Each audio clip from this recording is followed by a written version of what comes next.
Alright, this is the ET7 review.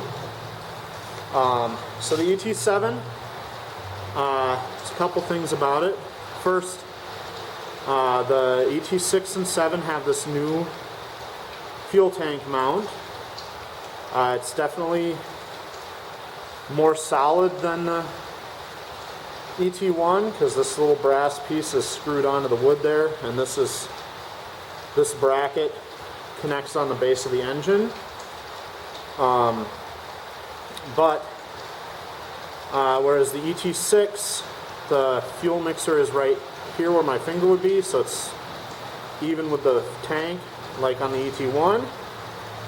The ET7, the fuel mixer is way up here, completely above the level of the tank, and so it requires a lot of suction to get fuel out of the tank reliably into the engine.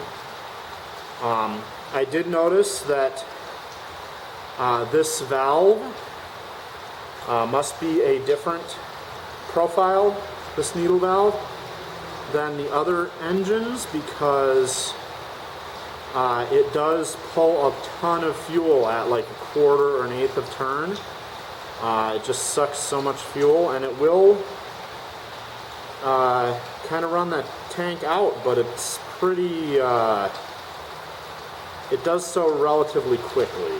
I haven't pulled this out to look at it, but I suspect that if I compare this to one of the other needles, in fact, I'm just going to do that. Pop the needle out of the ET1 and check it.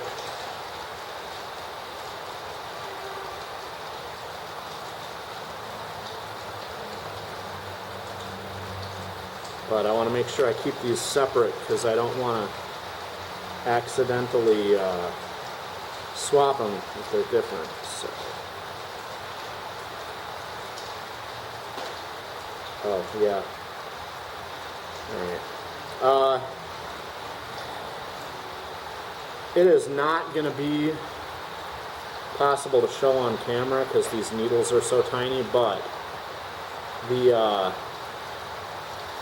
ET1 needle has actually a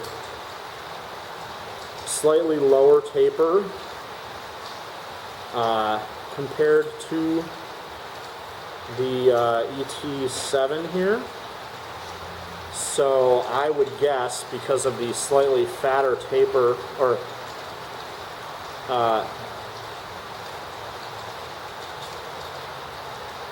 trying to remember what the direction of terminology would be.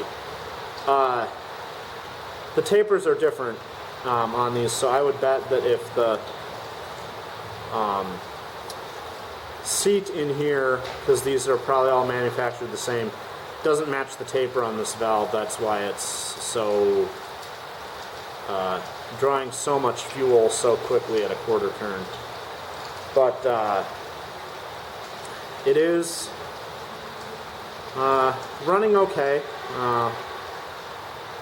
It's definitely harder to get all the bubbles out of the fuel line, and as soon as it gets a bubble in there, it really has some issues. But it's a nice engine overall, and it does run, but it's a little testier like the vertical engine. And you know, it survived all the bad behavior I gave it when I dropped it on the floor basically immediately, so that's nice. It also is a lot lower compression than the ET1 or the vertical engine, because it's got this very big cylinder head and space for these two big valve chambers that are actually off the side of the engine. So there's just a whole lot less compression because there's so much of this volume here that's not swept by the cylinder.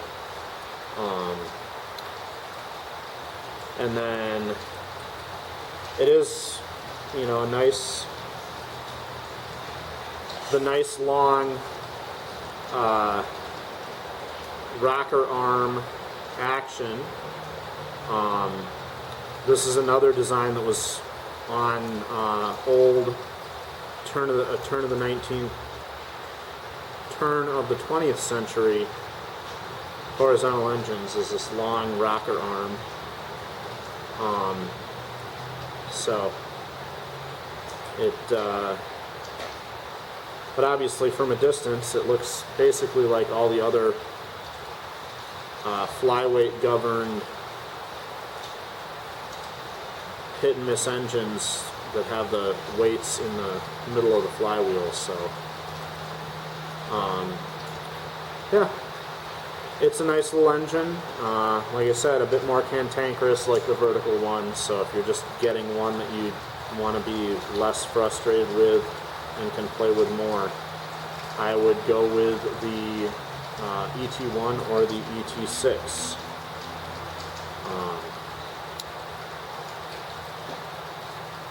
Yeah.